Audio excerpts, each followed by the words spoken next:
السلام علیکم ناظرین، سیاست ٹی وی کے عالمی خبرنامے میں آپ کا خیر مقدم ہے۔ میں ہوں محمد شوکت اور سب سے پہلے نظر ڈالتے ہیں سرخیوں پر۔ ایران، امریکہ، اسرائیل اور یورپ کے ساتھ حالت جنگ میں ہے۔ ایرانی صدر کا بیان، کہا اب فوجی پہلے سے زیادہ ہیں مضبوط۔ صومالی لینڈ صوبہ ہمارا اٹوٹ انگ ہے، صومالیہ کا سخت رد عمل، نتن یاہو کو دیا سخت جواب۔ زیلنسکی نے ٹرمپ سے پہلے کینیڈا کے وزیر اعظم سے کی ملاقات۔ اسرائیلی فوج نے نماز ادا کرتے فلسطینی پر گاڑی چڑھا دی، ویڈیو سوشل میڈیا پر وائرل۔ اور امریکہ کی شمال مشرقی ریاستیں برفانی طوفان کی زد میں، سینکڑوں پروازیں منسوخ۔ تو ناظرین، یہ تھی سرخیاں۔ خبروں کی شروعات کرتے ہیں آج کی سب سے اہم خبر سے۔ ایرانی صدر مسعود پزشکیان کا کہنا ہے کہ ایران، امریکہ، اسرائیل اور یورپ کے ساتھ حالت جنگ میں ہے، لیکن ایران اب فوجی لحاظ سے پہلے سے کہیں زیادہ مضبوط ہے۔ ایک انٹرویو میں ایرانی صدر کا کہنا تھا کہ امریکہ، اسرائیل اور یورپی ممالک ایران کو جھکانا چاہتے ہیں۔ یہ لوگ ایران میں اندرونی انتشار چاہتے ہیں تاکہ ایران پر دوبارہ حملہ کر سکیں۔ ایرانی صدر کا کہنا تھا کہ ہماری یہ جنگ ایران عراق جنگ سے بھی زیادہ پیچیدہ اور مشکل جنگ ہے۔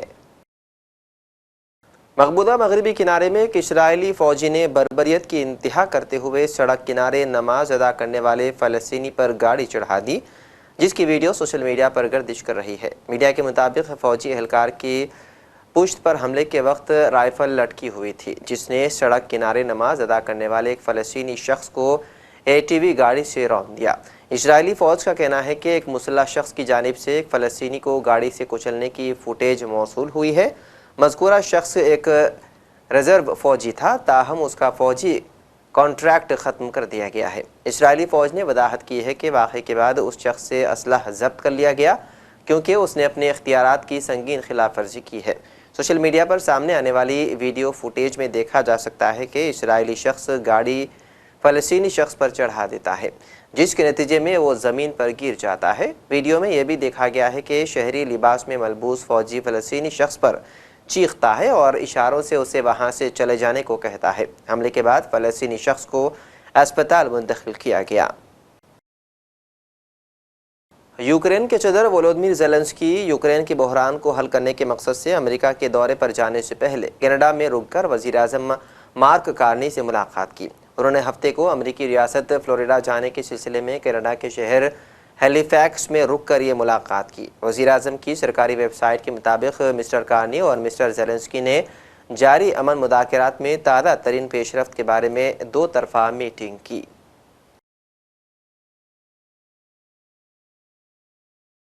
اسرائیلی وزیر اعظم بنجامن نتن یاہو کی جانب سے صومالی لینڈ کے علاقے کو خود مختار تسلیم کرنے کے اعلان کے چند ہی گھنٹوں بعد صومالیہ کی وزارت خارجہ نے اس فیصلے کو یکسر مسترد کرتے ہوئے کہا کہ یہ اقدام صومالیہ کی خود مختاری اور علاقائی وحدت کے لیے براہ راست خطرہ ہے۔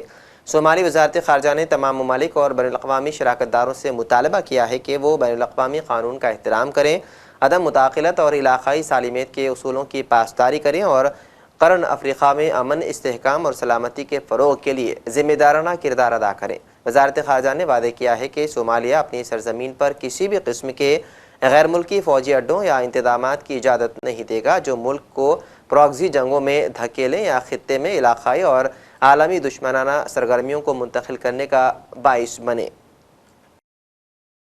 برطانیہ میں سکھ کمیونٹی نے بنگلہ دیشی حکومت کے حق میں مظاہرہ کیا۔ مظاہرین نے کہا ہے کہ نوجوان طلبہ رہنما عثمان ہادی کا قتل انقلاب کا سبب بنے گا اور بھارت ٹکڑے ہو کر بکھرے گا۔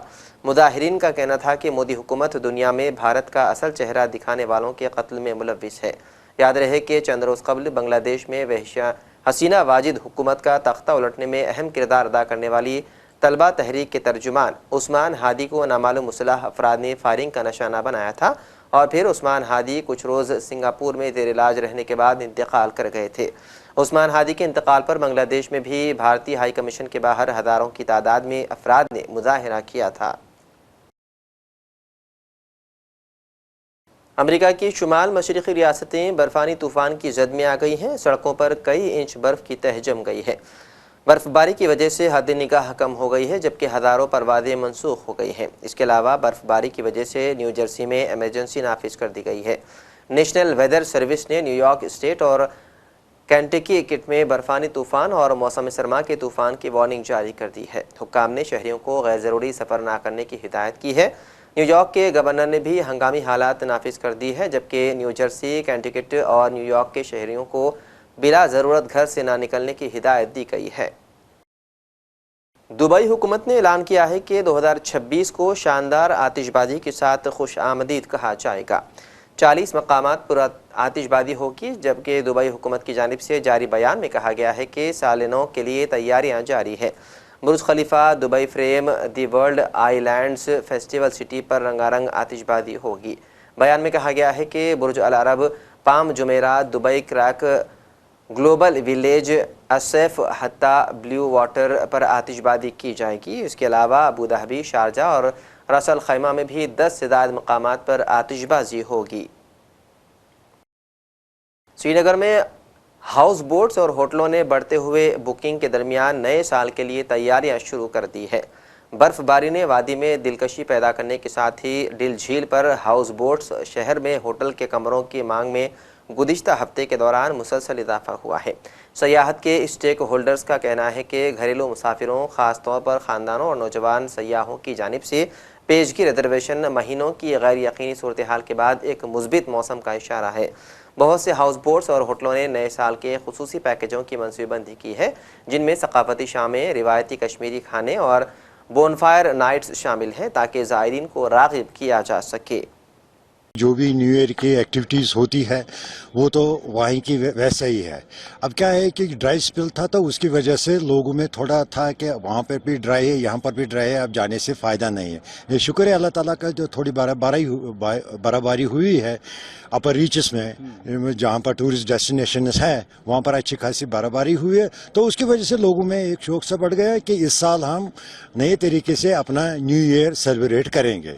امیدیں تو وابستہ ہے اس سے، امید کرتے ہیں کہ اس میں بڑھاوا ہو جائے گا اور آنے والا ونٹر سپورٹس جو ہے اس کے لیے بھی ایک راہ ہموار ہوگی جو آگے چل کر ہمیں ٹورزم کو بوسٹ ملے گا۔ تو یہ بھی ہم نے سنا کہ یہاں پہ جو بکنگ تھی وہ کم ہوئی تھی اور نیو ایئر پہ بکنگ اب تھوڑی بہت ہو رہی ہے۔ Somebody from our association said that it should be a stable tourism, it should be a safe tourism, and it should be a rejuvenated tourism. So I welcome all the international platform to really visit Kashmir because Kashmir is going safe, people are going safe, and the service is really amazing here.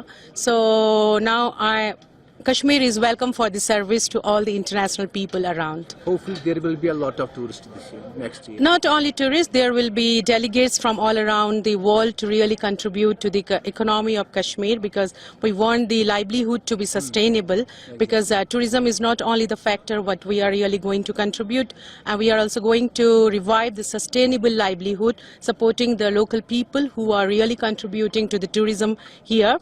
So that's my message to the world is come and visit Kashmir and feel the vibrant Kashmir and feel the vibes of happiness with the people of Kashmir. دیکھیے ہمیں جو ابھی tourism کا flu لگ رہا ہے کچھ دنوں سے مطلب اس گڈ سائن کی یہ پلس میں جا رہا ہے اور جو ریسنٹلی ایک ڈرائی سپل جو تھی وہ ویٹ سپل میں چینج ہو گئی تو لوگوں نے لاسٹ منٹ کنفرمیشنز بھی کی ہے اور امید ہے کہ جو نیو ایئر آنے والا ہے اس میں بھی ایسی امید لگ رہی ہے کہ جو ہمیں گلمرگ سے فیڈ بیک مل رہا ہے کیونکہ گلمرگ اور پہلگام زیادہ اٹریکشن رہتی ہے نیو ایئر پہ، اس میں جو سنو فال وغیرہ ہوتا ہے تو ریسنٹلی سنو فال کی وجہ سے گلمرگ کے ہوٹلیئرز بھی مطلب کہتے ہیں کہ بکنگز کا جو ہے وہ ٹھیک ٹھاک لگ رہا ہے ہمیں اور آنے والے ٹائم میں اگر اور سنو فال ہوگا تو اچھا ٹورزم چلے گا اور خاص کر ونٹر کے لیے جو ہے تو وہ ٹھیک رہے گا، وہ پھر ہمارے سمر کو بھی آگے بڑھائے گا اور جو نیو ایئر ہے ہم امید کرتے ہیں کہ نیو ایئر پہ اچھا خاصا ٹورزم ہمیں یہاں یورپ میں شراب نوشی کی وجہ سے ہر سال تقریباً 8 لاکھ افراد کی موت ہو رہی ہے۔ عالمی ادارے صحت یعنی کہ WHO کی رپورٹ کے مطابق ہر 11ویں شخص کی موت کی وجہ شراب کا زیادہ استعمال ہے۔ اس ہفتے جاری ہونے والی نئی رپورٹ کے مطابق دنیا بھر میں شراب کی سب سے زیادہ کھپت یورپ میں ہوتی ہے اور شراب پینے سے وقت سے پہلے موت اور چوٹ کا خطرہ بڑھ جاتا ہے۔ اور آخر میں سرخیوں پر ایک اور نظر۔ ایران، امریکہ، اسرائیل اور یورپ کے ساتھ حالت جنگ میں ہے، ایرانی صدر کا بیان، کہا اب فوجی پہلے سے زیادہ ہیں مضبوط۔ صومالی لینڈ صوبہ ہمارا ٹوٹ انگ ہے، صومالیہ کا سخت رد عمل، نتن یاہو کو دیا سخت جواب۔ زیلنسکی نے ٹرمپ سے پہلے کینیڈا کے وزیر اعظم سے کی ملاقات۔ اسرائیلی فوج نے نماز ادا کرتے فلسطینی پر گاڑی چڑھا دی، ویڈیو سوشل میڈیا پر وائرل۔ اور امریکہ کی شمال مشرقی ریاستیں برفانی طوفان کی زد میں، سینکڑوں پروازیں منسوخ۔ ناظرین، سیاست ٹی وی کے عالمی خبرنامے میں بس اتنا ہی۔ مزید اپڈیٹس کے لیے آپ بنے رہیے سیاست ٹی وی کے ساتھ۔ فی الحال مجھے دیں اجازت، خدا حافظ۔